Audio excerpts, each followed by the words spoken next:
En este video, Elon Musk nos lleva a la convergencia de la tecnología y la neurociencia. Seremos testigos de algo extraordinario. Un vistazo al futuro donde las mentes se comunican directamente con las máquinas. Here you can see Sake, it's one of our other monkeys, typing on a keyboard. Now, this is telepathic typing. So to be clear, he's not actually using a keyboard. He's moving the cursor with his mind to the highlighted key. Now technically, we can't actually spell, and so I don't want to oversell this thing. But what's really cool here is Sake the monkey is moving the mouse cursor using just his mind, moving the cursor around to the highlighted key, and then spelling out what we want to spell. But and then so this is something that could be used for somebody who's say quadriplegic or tetraplegic human, even before we make the spinal cord stuff work, is being able to control a mouse cursor, control a phone, and we're confident that someone who has basically no other interface to the outside world would be able to control their phone better than someone who has working hands. I think it's also important to show that Sake actually likes doing the demo and is not like strapped to the chair or anything. So So the monkeys actually enjoy doing the demos because they get the banana smoothie, and it's kind of a fun game. So I guess the point I'm trying to make is like we care a great deal about animal welfare, and I'm pretty sure like our monkeys are pretty happy, you know. So as you can see, a quick decision maker on the fruit front. So for the first two applications we're going to aim for in humans are restoring vision, and I think this is like notable in that even if someone has never had vision ever, like they were born blind, we believe we can still restore vision. We can stimulate neural activity in the brain by injecting current through every channel. This is important because it allows us to bypass the eye and generate a visual image in the brain directly. In this image, I've highlighted the calcarine sulcus in red in an MRI. It contains a map of the visual world, the visual field. It's about a surface area equal to a credit card on each side. One of the seminal discoveries was that every cell in the visual cortex represents only a tiny part of the visual field. Your perception is made up of a mosaic of tiny receptive fields, each belonging to a single cell in your visual cortex. So if you record from one of these cells in a monkey, say in this location, you can find a very tiny region of the screen where a light stimulus will cause modulation of that neuron. This is a schematic of what a visual prosthesis using our N1 device might look like.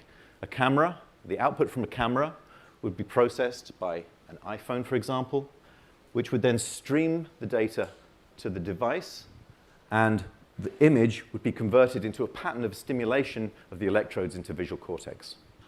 With 1,000 electrodes, we might be able to produce an image resembling something that you see there on the right. So our first steps along these dimensions for our device is what we call the N1 implant. It's a size of about a quarter, and it has over 1,000 channels that are capable of recording and stimulating.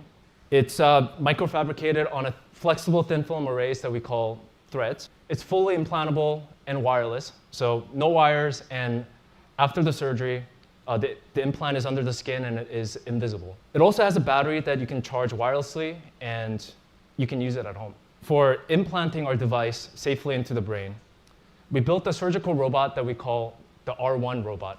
It's capable of maneuvering these tiny threads that are only on the order of a few red blood cells wide, and inserting them reliably into a moving brain while avoiding vasculature. So here it is. That's our R1 robot with our patient alpha, who is lying comfortably on the patient bed. This is what we call the targeting view. So what you're seeing is this is a picture of our brain proxy. And the pink represents the cortical surface that we want to insert our electrodes into, and the black represents the vasculatures that we want to avoid. So this is another view, real quick. On the left is the view of the insertion area, and on the right, what the robot's going to do is it's going to peel the array, the threads, one by one from its silicon backing, and insert it into the targets that we predetermined in the targeting view. So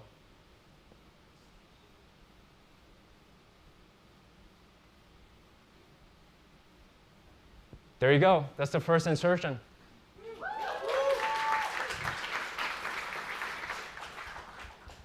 So we're going to see a couple more insertions.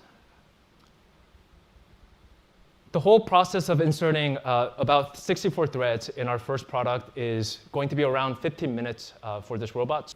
Since I joined in 2017, we've also done a handful of iterations to optimize the thread insertions of the robot. One of the challenges that we've had to face has to do with the optomechanical packaging. So as you can see here, there's about 3 primary optical paths that are really valuable for us to have reliable thread insertions.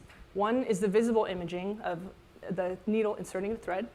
And then another is the laser interferometry system called OCT, optical coherence tomography, that gives us the precise position of the brain while it's moving in real time.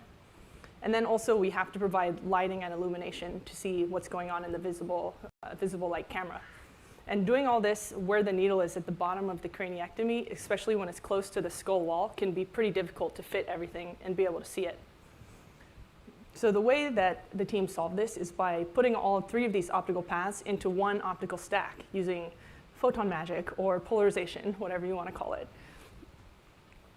And that enables us to do vessel avoidance in real time. So as I mentioned, the brain is moving, and where we place targets in the beginning may not be where you want to insert at the moment the needle is going down there. So the robot can actually detect the vessels and then determine if we're going to insert onto a vessel or not, if it's safe to insert. And then that way we can avoid inserting onto major vessels. So for persons with spinal cord injury, the connection between the brain and the body is severed. The brain continues functioning normally, but it's unable to communicate with the outside world. You've already heard about how we can use the N1 link as a communication prosthesis to help someone with spinal cord injury control a computer or a phone, but it can also be used to reanimate the body. Let me show you how. If we could place electrodes into the spinal cord, say in a motor pool adjacent to lower motor neurons, we could stimulate those neurons, activating them, and in turn causing the muscle to contract and movement to occur. Here you can see a view from the R1 robot. It's a targeting view, and we've placed electrodes across many millimeters of the spinal cord. And the R1 robot is able to insert those electrodes deep into the ventral horn, into motor pools, in very close proximity to lower motor neurons. This is important because it allows them to have a localized connection to those neurons and activate very precise movements. Okay, so here's a pig walking on a treadmill, and you may have seen something like this before in a previous Neuralink presentation. But unlike before, this pig has more than one Neuralink device. There's a device in the brain, but there's also one in the spinal cord. And we can stream neural data from this device, these devices, in real time and use them to do things like decode the movement of the joints of the pig. So here you can see on the left a time series of the hip, knee, and ankle, and we're decoding those movements. So this is super cool, but that's actually not what we want to do. We want to go in the other direction. We would like to stimulate the spinal cord and cause movement to occur. Okay, so let's stimulate an electrode. So here's one electrode on one thread that when we stimulate causes a flexion movement of the leg.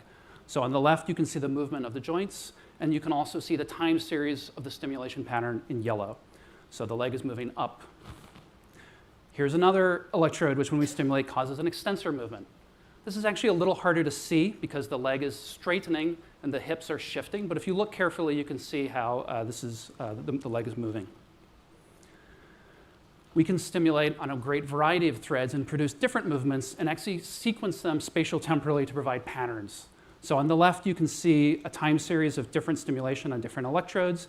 You can see the movements of the joints. And on the right, we're zooming in on muscle activity that gives us an idea of the kind of strength and power and specificity of those movements as well. So in addition to doing sequences, we can also achieve sustained movement. These are powerful muscle contractions of the sort that you might need for standing or other load-bearing activities and are really crucial for interacting through the world. We have a lot of work to do to achieve this full vision, but I hope you can see how the pieces are all there to achieve this. And if you find this prospect as exciting to you as it is to me, I hope you'll consider joining us here at Neuralink. Thank you.